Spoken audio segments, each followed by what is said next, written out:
네, 말씀 보겠습니다. 다니엘서 10장 1절부터 3절까지의 말씀입니다.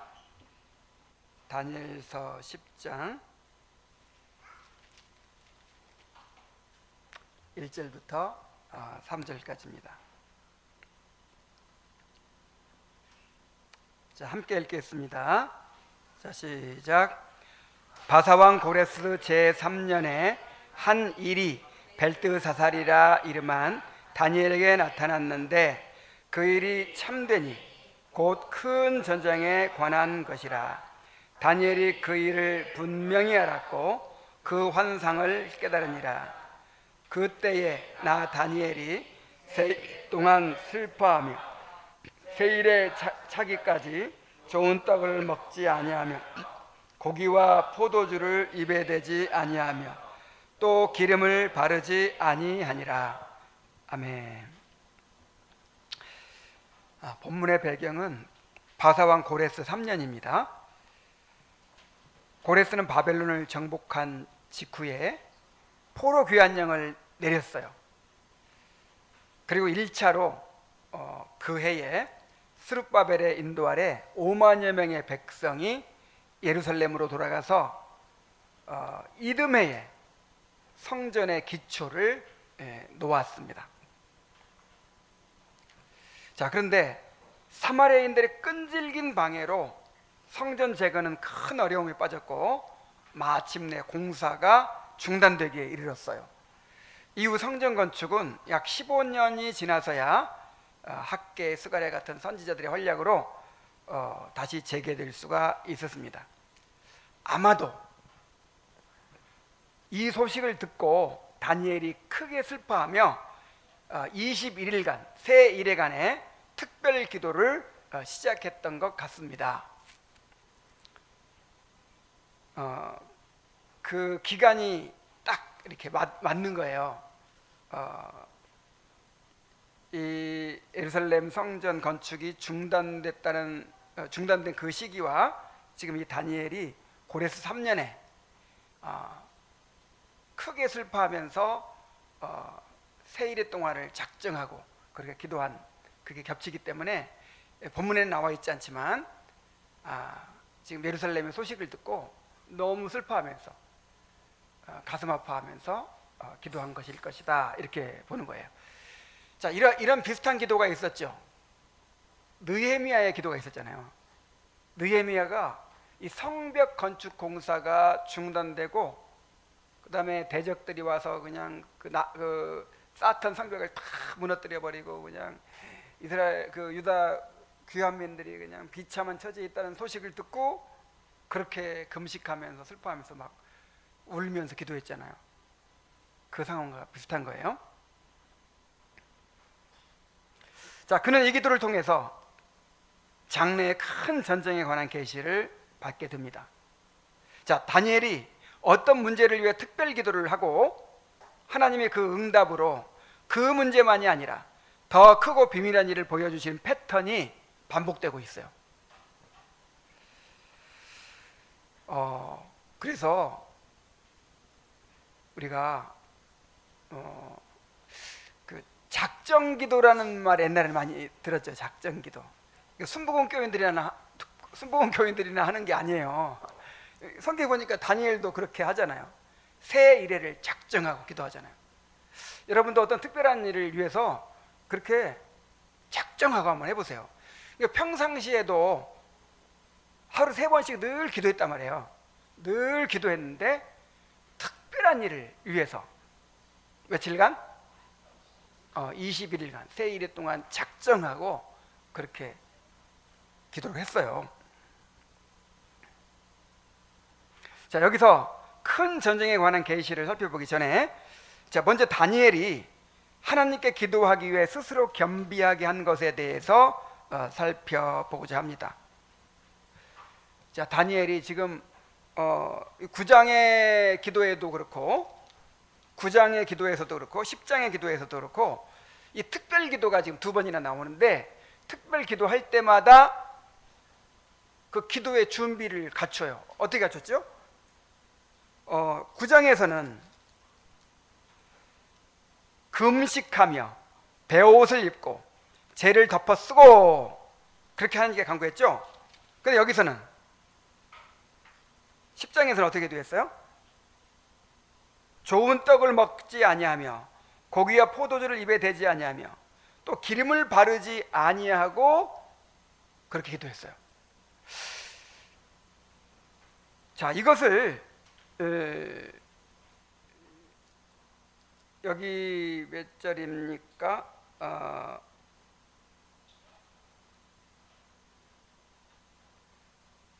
12절에 보면 그가 내게 이르되 다니엘아 두려워하지 말라 내가 깨달으려 하여 내 하나님 앞에 스스로 겸비하게 하기로 결심하던 첫날부터 뭐 하기로? 스스로 겸비하게. 그러니까 다니엘이 금식하고 베옷을 입고 머리에 재를 덮었으니 행위가 무슨 행위였어요? 스스로 겸비하게 한 행위였어요. 그리고 또 좋은 떡을 먹지 않고 포도주와 고기를 먹지 않고 또 기름을 바르지 않은 이 행위도 무슨 행위였어요? 스스로 겸비하게 한 행위였어요. 그래서 여러분 이거 읽어보면서 나도 이렇게 해야겠다 이런 마음 안 드셨습니까 혹시?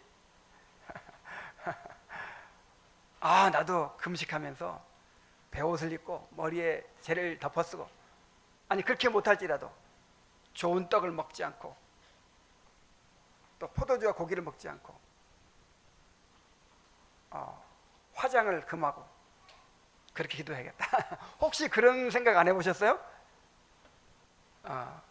당연히 해야죠. 기도를 이렇게 하는 거구나. 자, 우리가 여기서 뭘 배울 수 있냐면 기도를 어떻게 준비하는가 하는 것을 배울 수 있어요. 스스로 겸비하게 하는 일이 필요하다 이 말이에요. 기도하기 위해서. 자, 기도를 위해서 뭐가 필요하다? 스스로 겸비하게 하는 게 필요하다. 자, 겸비하게 하는 일이 기도와 어떤 관계가 있습니까? 그리고 어떻게 우리가 스스로 겸비하게 할 수 있습니까? 오늘은 그 부분을 살펴보도록 하겠습니다. 자, 다니엘은 음식을 절제하며 기도했어요. 자, 본문을 보면 다니엘은 21일 동안 좋은 떡을 먹지 아니하며 고기와 포도주를 입에 대지 않았다고 합니다. 자, 좋은 떡을 먹지 않았다. 그래서 보통 평상시에 먹는 이제 다니엘은 지체도 높은 사람이고 부자고 하니까 좋은 음식을 먹었겠죠. 그런 걸 안 먹었다는 거예요. 그리고 고기와 포도주를 입에 대지 않았다. 자, 고기와 포도주 빼면 뭐 먹어요? 그 사람들의 주식이 뭐예요? 고기이고 또 포도주 없이 식사한다는 건 있을 수가 없어요. 근데 이런 거를 절제했어요. 다니엘은 평소 누리던 좋은 음식과 고기와 포도주를 끊고 그러니까 아주 소박하게 먹으면서 그냥 죽지 않을 만큼만 먹으면서 음식에서 누리는 즐거움을 절제했다는 거예요. 자, 또한 기름을 바르지 아니하였다고 합니다. 이 건조한 기후에서 또 뜨거운 기후에서 이 몸에 올리브유 같은 것을 바르는 것은 그 사람들의 일상이었어요. 피부를 보호하고 또 이 더위를 식히고 몸을 단정하게 하고 이 상쾌함을 누리기 위한 아주 일상적인 습관이었어요. 마치 우리가 세수하고 뭐 바르죠? 세수하고 로션 안 바르면 너무 이상하잖아요. 이거보다 더 중요해 그 사람들한테는 이 올리브유 바르는 것이. 그 손님 오면 뭐 발라줘요? 머리에 올리브유를 뿌려주는 거예요. 이 햇빛에 너무 뜨거우니까.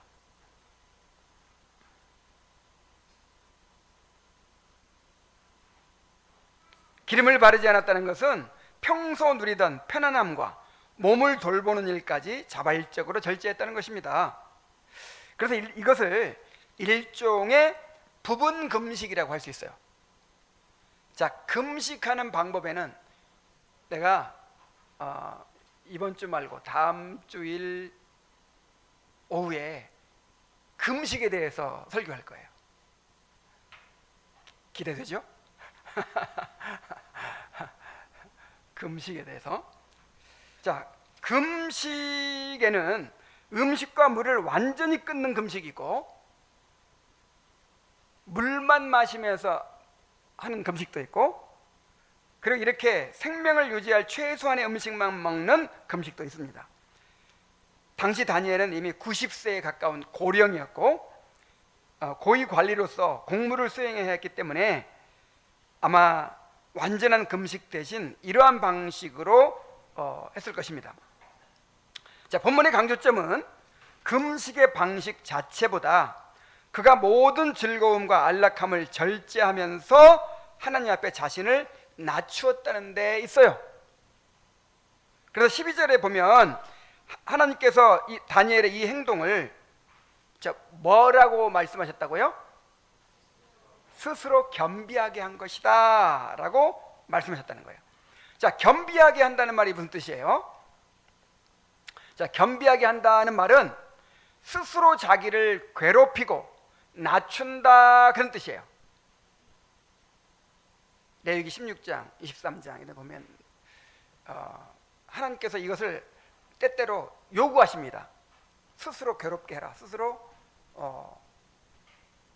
낮추어라, 겸비하게 하라는 거죠. 겸비하게.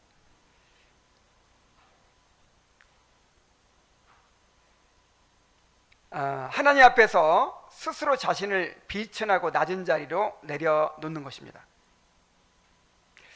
다니엘이 금식하며 베옷을 입고 머리에 재를 덮어 쓴 것이나 좋은 떡과 고기와 포도주를 끊고 기름을 바르지 않은 것은 모두 이렇게 자기를 겸비하게 하는 행위였어요. 자, 이렇게 자신을 낮추는 태도는 평상시의 기도에서도 나타나죠.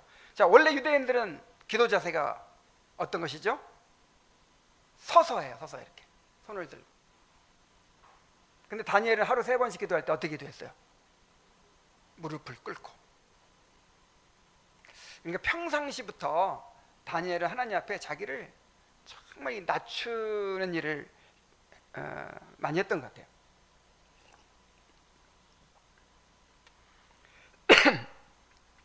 자, 왜 이렇게 했을까요? 그냥 기도해도 되잖아요. 그런데 왜 이렇게 자기를 괴롭게 하면서, 자기를 낮추면서 이렇게 기도했을까요? 자, 이렇게 스스로 자신을 겸비하게 하는 것이 기도와 어떤 관계가 있을까요? 자, 겸비함과 참된 기도의 관계를 봅시다. 사실 기도 자체가 가장 깊은 겸손의 행위입니다. 기도는 자신의 전적인 부패와 무능을 고백하고 오직 하나님의 은혜만을 의지하는 행위예요.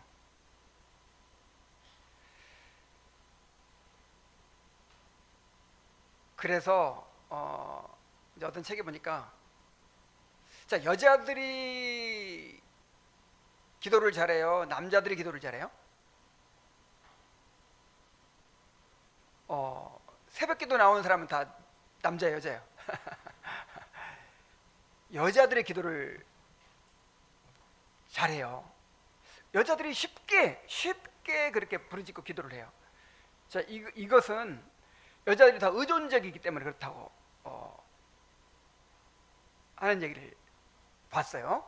남자들은 약간 독립적이고 좀 자기 힘을 믿죠. 그런 경향이 있어요, 남자들이. 근데 여자들은 좀 더 의존적이고 쉽게 자기 약함을 드러내요. 잘 운다는 게 약함을 드러낸다는 거잖아요. 그래서 기도가 더 쉽대요.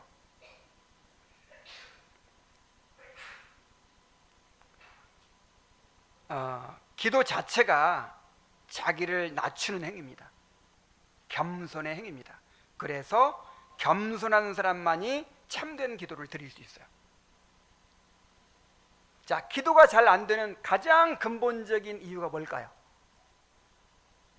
교만이에요, 교만. 자, 뭘 봐서 알 수 있냐면, 평소에 기도가 잘 안 되던 사람들도요, 큰 고난을 만나가지고 마음이 낮아지면 기도가 너무 쉬워져요. 그러니까 새벽에 벌떡벌떡 일어나죠. 그러나 배가 불러지고 마음이 높아지고 그럴수록 기도가 안 돼요. 기도가 안 돼. 그래서 여러분, 뭐 다른 이유도 있어요. 물론 피곤하기도 하고 시간이 없기도 하고 뭐 여러 가지 사정이 있겠죠. 그러나 정말 근본적인 원인이 뭐라고요? 교만해서 그래요. 교만해서. 호세아 7장 10절에 이스라엘의 교만은 그 얼굴의 증거가 되나니 그들이 이 모든 일을 당하여도 내게로 돌아오지 아니하고 구하지 아니하는도다 그랬어요. 그렇게 고난을 당해도 그렇게 매를 맞아도 하나님께 부르짖지 않아요. 그래서 이 기도하지 않는 것을 교만의 증거라고 말씀하셨어요. 물론 겸손하지 않고도 기도를 많이 할 수 있기도 해요. 그러나 겸손하지 않은 자의 기도는 형식적인 기도이거나 자기 욕망을 위한 기도이거나 종교적 위안과 만족을 위한 기도가 될 수밖에 없어요. 하나님이 받으시는 참된 기도는 오직 겸손한 심령에서만 나올 수 있습니다. 하나님은 겸손한 자들의 간구를 결코 외면하지 않으십니다. 성경에 보면 이렇게 겸비한 마음으로 하나님께 구하는 자는 반드시 응답해 주셨어요. 자, 어느 정도냐면 그토록 악독했던 니느웨 백성들도 요나가 전한 심판의 메시지를 듣고 왕부터 시작해가지고 이 노예들까지 전부 다 금식하며 베옷을 입고 그렇게 긍휼을 부르짖었을 때 하나님께서 용서해 주셨어요. 이것 때문에 요나가 그냥 너무 막 화가 났잖아요. 이게 이제 어떤 진정한 회개는 아니에요. 사실 진정한 회개는 구원에 이르는 회개는 성령을 받아야만 되는데 이 니느웨 백성들의 회개는 하나님의 이 진노가 두려워서 하는 이제 뉘우침이었죠. 그래도 이 사람들이 그냥 베옷을 입고 금식하면서 그냥 왕부터 시작해서 온 성 사람들이 그렇게 부르짖으니까 그들을 다 멸하시기로 했는데 그거를 취소하신 거예요. 그리고 또 한 가지 이해가 있어요. 이스라엘의 역사상 가장 악한 왕이 누구예요? 아합 왕이죠.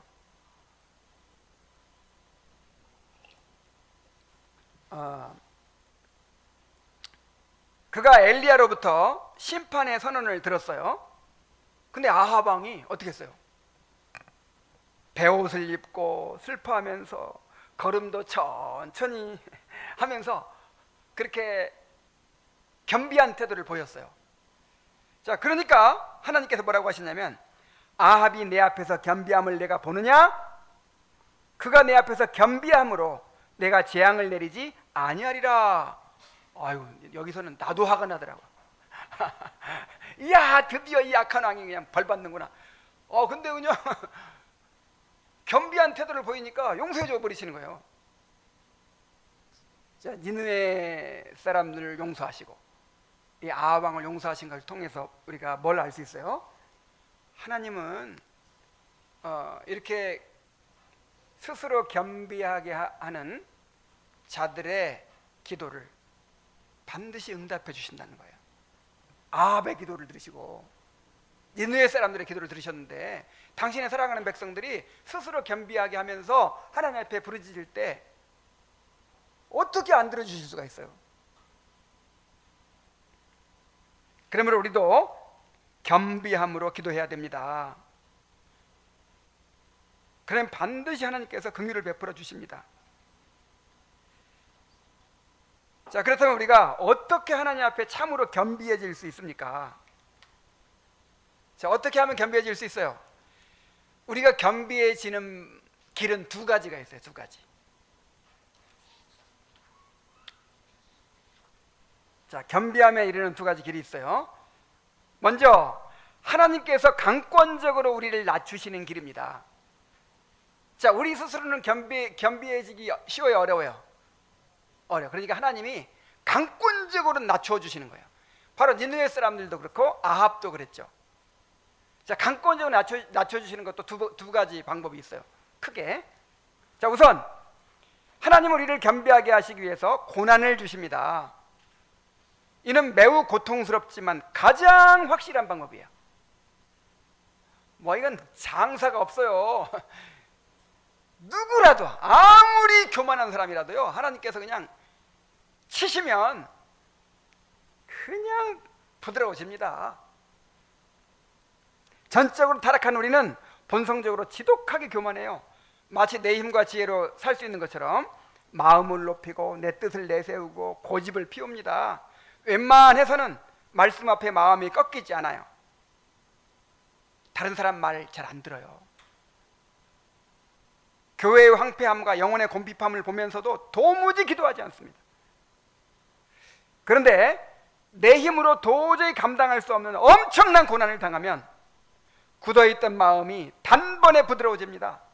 말씀에 즉각적으로 반응하게 되고 다른 사람 말이 귀에 들어오기 시작해요. 그래서 고난을 주시는 거예요. 무엇보다도 그토록 어렵던 기도가 막 터져 나와요. 주여 나를 긍휼히 여겨 주시옵소서 하고 막 그렇게 기도가 안 되던 사람들이 기도가 잘 나와요. 그래서 우리에게 기도하게 하기 위해서 고난을 주십니다. 환난 날에 어떻게 하라? 나를 부르라 그랬잖아요. 환난의 나를 부르라. 너희 중에 즐거워하는 자가 있느냐? 그는 찬송할 것이요. 고난당하는 자가 있느냐? 저는 뭐 할 것이니라? 기도할 것이니라. 그래서 고난을 주시면 기도하라고 하시는구나. 나를 기도하도록 낮추시는구나 하고 기도하시기 바랍니다. 자, 그리고 또 한 가지는요, 우리가 죄를 크게 깨달을 때 또 겸비해져요. 하나님은 우리를 낮추시기 위해서 우리의 죄를 적나라하게 드러내실 때가 있어요. 때로는 우리를 붙드시는 은혜의 손길을 잠시 거두시고 우리가 부패한 본성에 정복당해서 넘어지게 내버려 두십니다. 이거는 웨스트민스터 신앙고백서에 나와요. 4장에 있던가? 잘 생각이 안 나요. 어쨌든 하나님께서 우리를 낮추시는 방법이에요. 여러분, 지금 우리가 이 정도 이렇게 경건을 유지하고 이 정도 도덕적으로 살고 있는 것이 우리가 우리가 훌륭해서, 원래부터 훌륭해서 그런 거라고 생각하면 정말 큰 착각입니다. 하나님께서 은혜로 보호하고 계시는 거예요, 우리를. 다윗 보세요. 다윗, 그토록 경건한 다윗. 그냥 그 50대 중반에 절정에 이르렀어. 하여간 그 모든 게 절정에 이른 그 순간에 어떻게 됐어요? 하나님께서 잠시 그 은혜로 보호하던 손길을 딱 거두시니까 어떻게 됐어요? 그 경건하고 거룩한 다윗이 밧세바와 간음하고 충신 우리아를 죽이고, 이야, 뻔뻔하게 또 그 밧세바를 아내로 취하잖아요.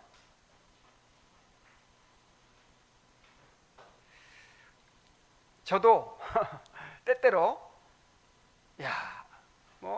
가정 화목하지, 교회도 화목하지, 그리고 주일마다 말씀 주셔서 전하지, 큰 죄에 빠지는 것 같지도 않고, 요 정도 되면 내가 그래도 어느 정도 경건에 경지에 이른 거 아니야 이거? 이런 착각을 가끔 할 때가 있어요. 아니, 꼭 그렇게 생각한다는 게 아니라 은연중에 근데 아무것도 아닌 일로 아내와 대판 싸울 때가 있어. 뭐 대판 싸운다고 해서 막 그렇게 진짜 대판은 아니지만 어쨌든 그때 깨달아요.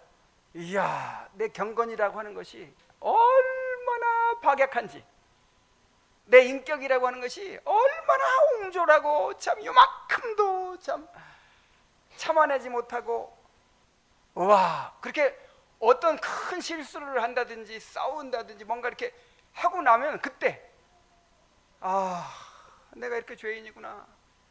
그냥 하나님 앞에 겸비해져 버려요.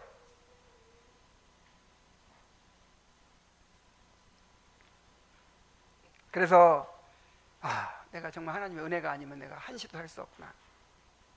그렇게 깨닫고 하나님 앞에 엎드려서 은혜와 긍휼을 구하게 됩니다.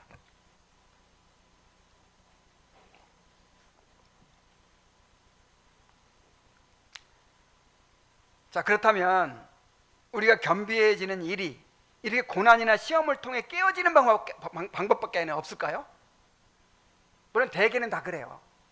대개는 하나님이 고난을 주시든지 아니면 그냥 죄를 드러내시든지 그래야만 겸비해지는 존재예요, 우리가.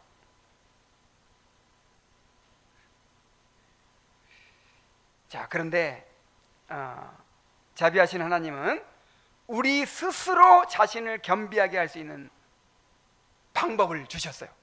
그러니까 하나님이 고난 안 주셔도, 그 다음에 또 꼭 그렇게 넘어져 가지고 큰 죄가 드러나지 않아도 우리 마음을 겸비하게 할 수 있는 그런 경건의 훈련 방법을 우리에게 허락해 주셨어요. 본문의 다니엘이 바로 그 모범입니다. 자, 다니엘이 어떤 사람입니까? 페르시아 제국의 최고위 관리예요. 그래서 화려한 관복을 입고 대궐 같은 집에서 최고의 음식을 먹으면서 수많은 종들을 거느리고 살았을 것입니다. 그런 나이도 90세에 가까웠어요. 그런 지위와 환경 속에서 하나님 앞에 겸비한 마음을 유지하기란 결코 쉬운 일이 아니었을 것입니다. 정말 다니엘의 이 경건을 정말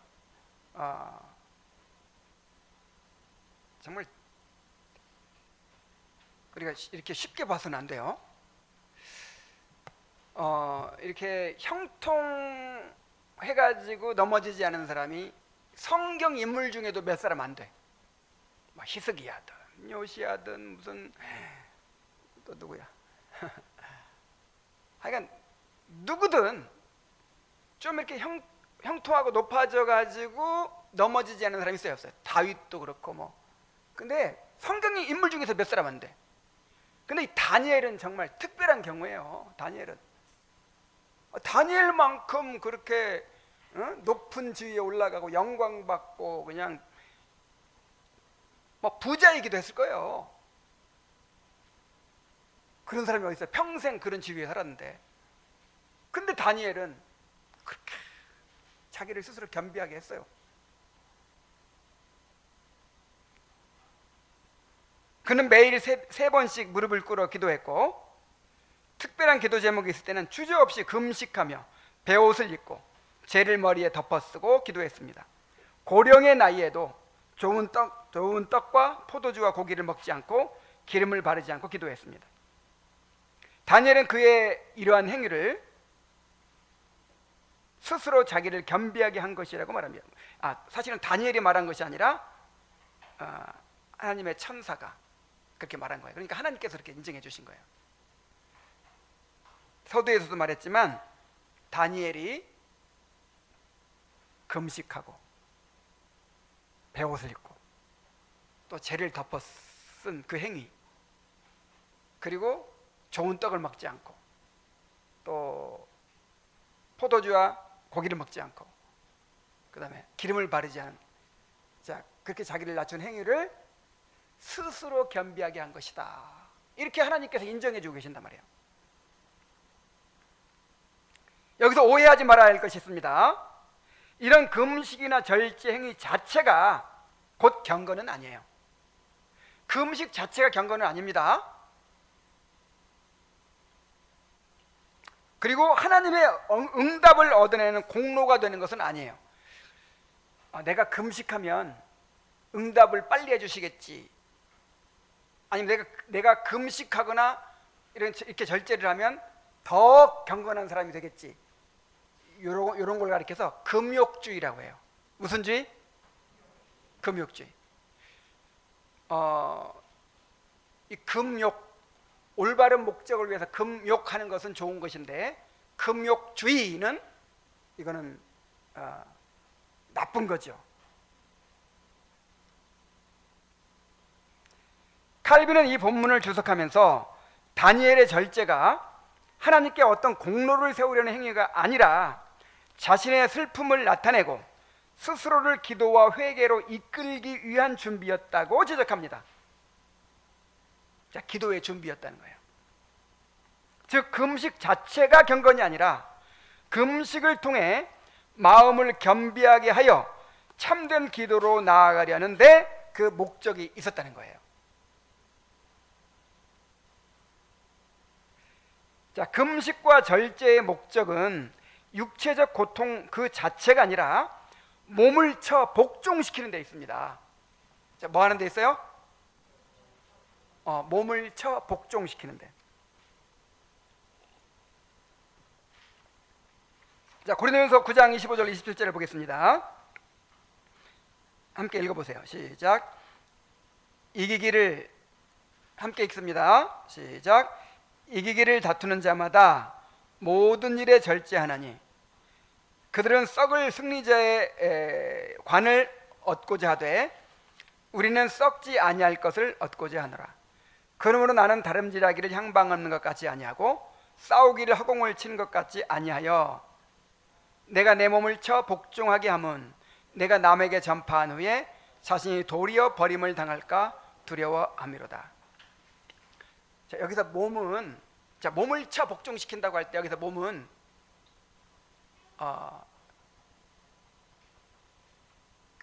뭡니까?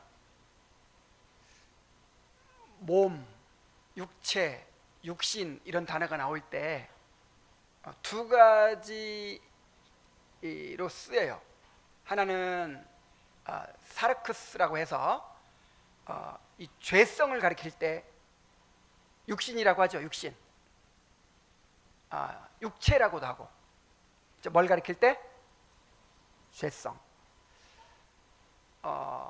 그리고 또 한 가지 의미는 뭐냐면 이제 헬라어로 소마라고 해서 이 육체를 가리켜요. 바디.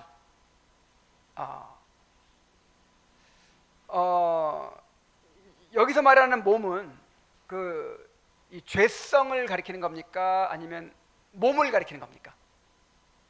응? 뭘 가리켜요? 내 몸을 쳐 복종시킨다 할 때 이 죄성을 가리켜요? 아니면 몸을 가리켜요? 몸을 가리킵니다. 몸을 가리켜요. 소마예요. 소마.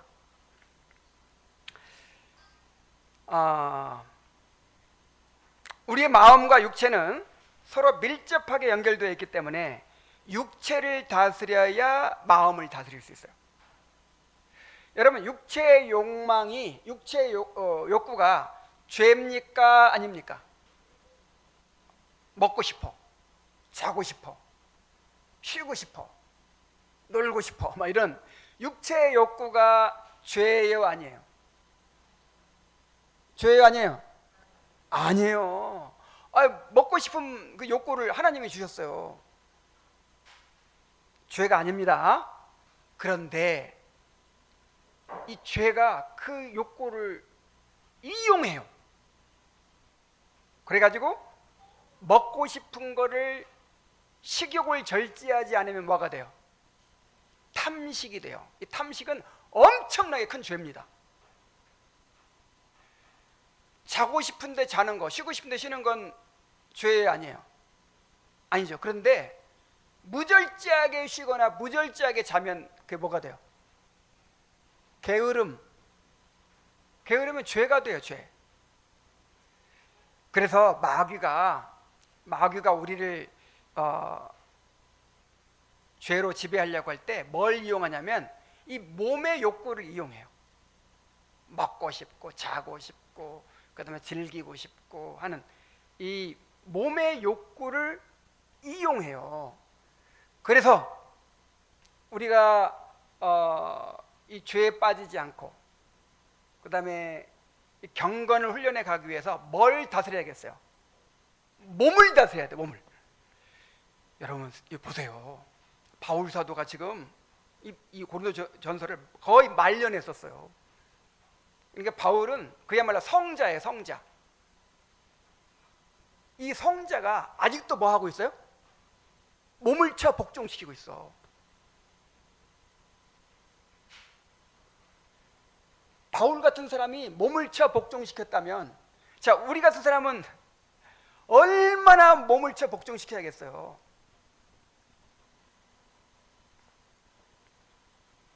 육체의 욕구 자체가 죄인 것은 아니지만 그것을 절제하지 않으면 죄의 지배를 받기 쉬워집니다. 그러므로 육체의 욕구를 적절히 절제하고 다스림으로써 영적인 욕구를 더욱 강화하고 하나님을 향한 마음을 더욱 온전히 세워가는데 도움이 될 수가 있습니다.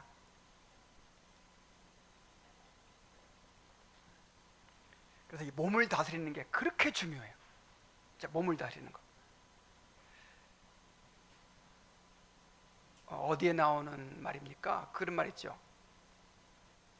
수신, 제가, 그 다음에 치국. 내가 나라를 다스리는 사람이 되겠다, 내 나라의 큰 일꾼이 되겠다 하는 사람이 가장 먼저 다스려야 될 게 뭐예요? 수신, 몸을 다스릴 줄 알아야 돼. 몸을.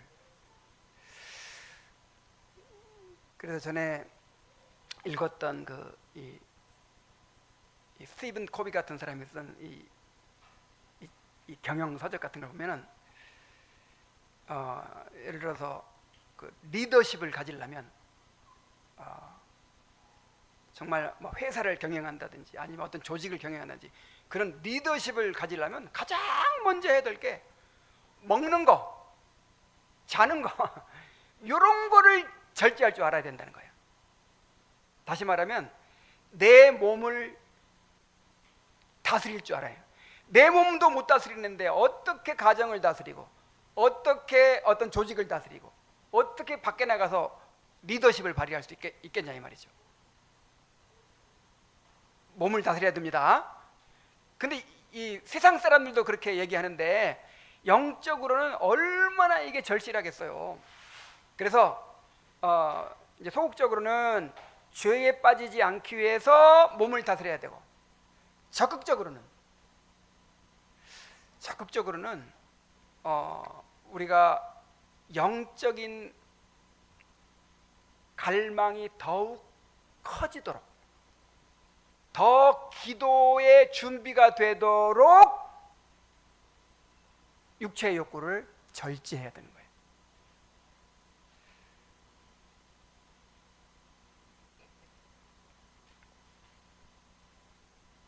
다니엘처럼 한번 해보세요. 내가 어떤 큰 일을 위해서 기도를 해야 되겠는데, 여러분 기도를 해야 되겠는데 어떤 마음으로 해야 된다고요? 겸비한 마음으로 해야 되잖아요.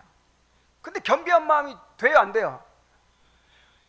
정말 오늘날처럼 이렇게 풍요로운 시대에 정말 요즘에는 기다림이 필요 없어요. 기다림이. 옛날에는 뭐 하나 먹으려면 진짜 기다려야 했어.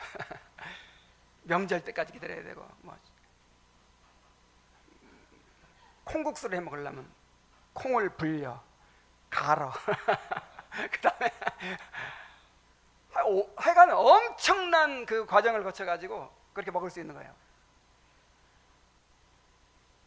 지금은 기다림이 필요 없어요. 치킨 먹고 싶어요? 치킨 먹고 싶으면 옛날 어떻게 해야 돼? 닭장에 가서 닭부터 잡아야 돼. 다 털 뜯고 그 모든 과정을 거쳐 나중에 하여간 겨우 먹는 거야. 그래서 지금은 그냥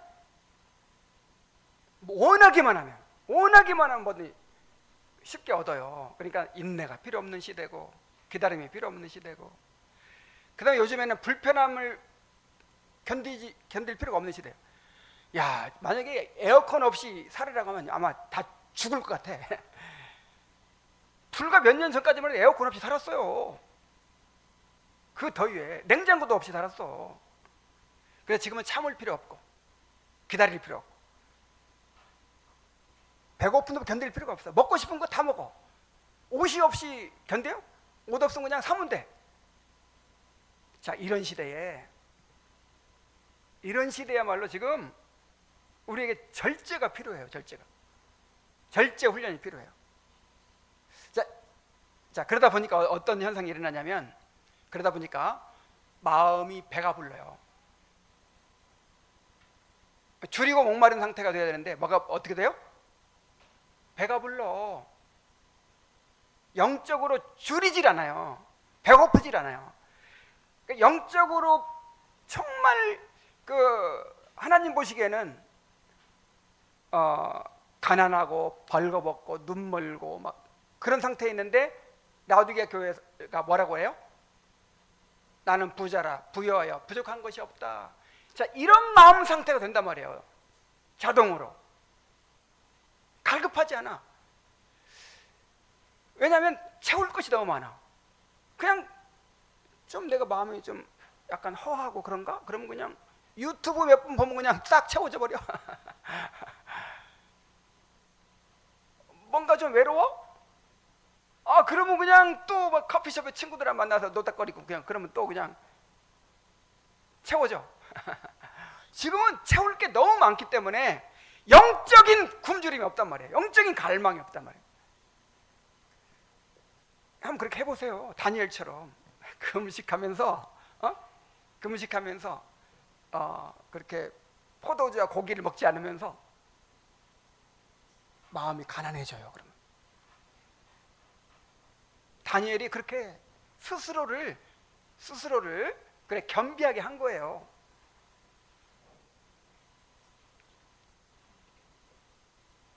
자, 우리도 다니엘처럼 육체의 욕구를 절제함으로 마음을 겸비하게 할 수 있습니다. 여기는 음식을 온전히 끊거나 줄이는 금식이 있습니다. 또 잠을 줄이거나 포기하며 육신을 절제하는 철야기도나 새벽기도도 있어요. 자, 이런 게 여러분 순복음교인들만 하는 거 아니에요. 이 바빙크의 기독교 윤리학에 보면 개혁교회 전통 중에 하나예요. 훈련 방법 중에 하나예요. 그러니까 잠을 안 자고 철야하면서 기도하는 거. 우리 어렸을 때는 많이 했는데 요즘에 이런 거 했다가는 큰일 나는 줄 알지.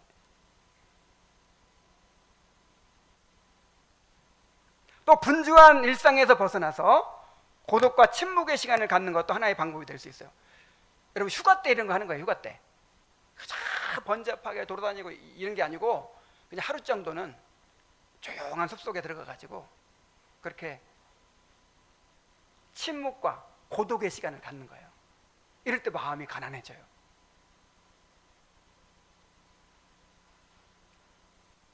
자, 이외에도 잠잠히 하나님께 집중하는 것을 방해하는 스마트폰이나 SNS, 자, 이런 걸 좀 잠시 금식할 수 있어요. 그래서 요즘에 뭐 디지털 디톡스다 해가지고 세상 사람들 이런 거 많이 하더라고요. 그냥 일주일에 하루 정도 아니면 한 달에 하루 정도 딱 모든 스마트폰, 인터넷 딱 끊고 그냥 조용히 그렇게 보내네요. 그때 자기 그 영혼이 살아난다는 거야. 믿지 않는 사람들이 이런 얘기해요. 그러니까 우리가 하나님과의 교제가 좀 이렇게 살아나려면 이런 것들이 좀 필요할 수 있습니다. 습관적으로 즐기는 커피나 간식, 늘 즐기던 오락을 잠시 내려놓을 수 있어요. 심지어 부부 생활에 대해서도 바울이 서로 분방하지 말라고 그러죠. 그런데 어떨 때는 해라? 기도할 틈을 얻기 위하여 합의상 얼마 동안은 하라 그랬어요. 그러니까 죄가 되지 않는 것이라 하더라도 뭔가 나를 겸비하게 하기 위해서 이런 절제가 필요하다. 내 몸을 복종시키는 이런 훈련이 필요하다 이 말이에요. 마음이 세상의 것들로 지나치게 부유해지고 분주해져 있으며 여러 욕구와 관심으로 나뉘어 있다면, 또한 마음이 높아지고 굳어져 있다면 기도를 위해서 자신을 비우고 낮추는 훈련이 필요합니다. 그냥 할 것 다 하고 누릴 것 다 누리고 그 다음에 여유 조금 생기면 이때 기도하겠다 이게 아니고, 영적인 열망이 너무 크기 때문에 다른 거를 절제하면서 하는 것이죠. 그래서 또 이제 오해하지 말아야 될 것은, 언제든지 금식만 하면 그냥 내가 겸비해질 수 있구나, 어떤 이 행위 자체가 중요한 게 아니고, 나중에 금식에 대해서 배우겠지만, 그러니까 늘 그런 자세, 늘 뭔가 영혼을 위해서 절제하는 자세로 살아가는 사람들이 그런 마음으로 금식을 하는 거예요.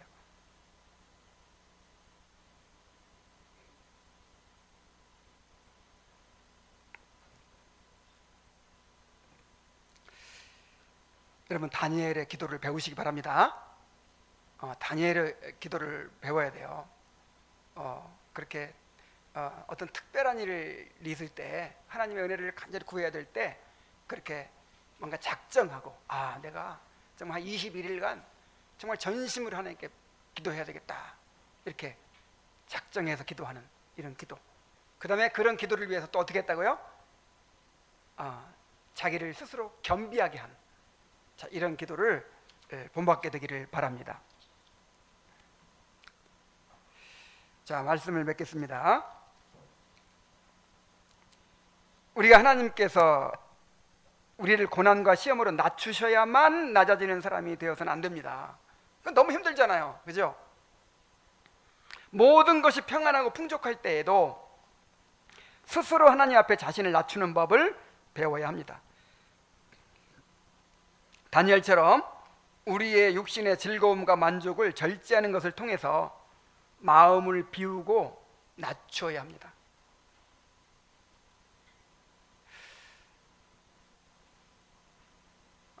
오늘 우리 경진자매 신방을 했는데 경진자매가 의미 있는 말을 하더라고요. 내가 하원이 칭찬을 했어. 하원이가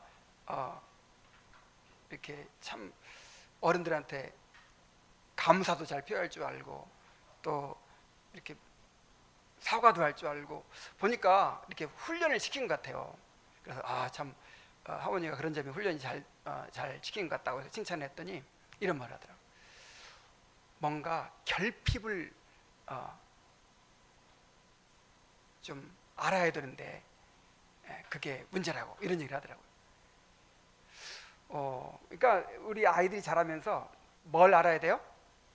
뭘 경험해야 돼요? 결핍. 뭔가 좀 결핍이 있어야 돼.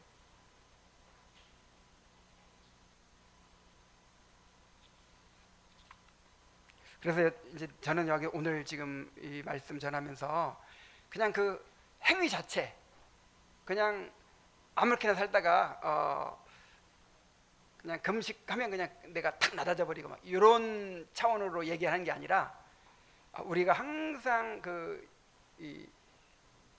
뭡니까, 이 육체의 욕망이 그냥 계속 채워달라고 하고 있잖아요.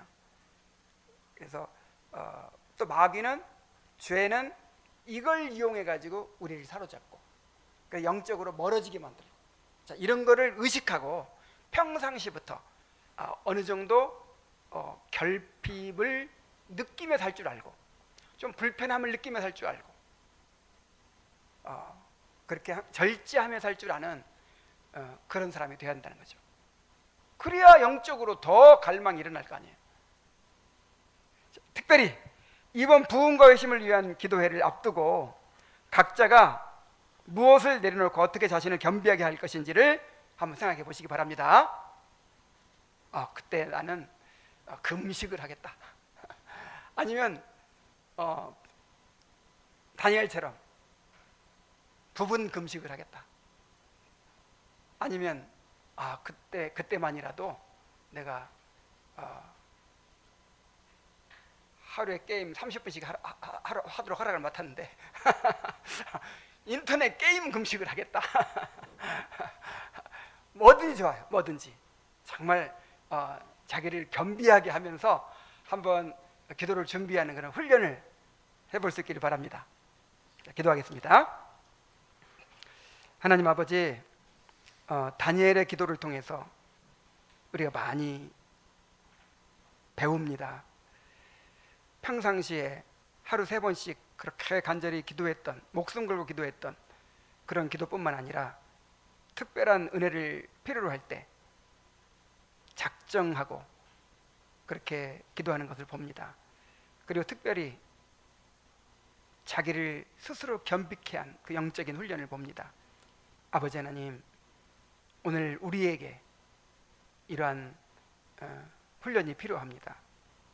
하나님 아버지, 다니엘처럼 스스로 겸비하게 하면서 기도를 준비하게 하시고 참으로 하나님 앞에 부르짖게 하여 주시옵소서. 예수님의 이름으로 기도하옵나이다. 아멘.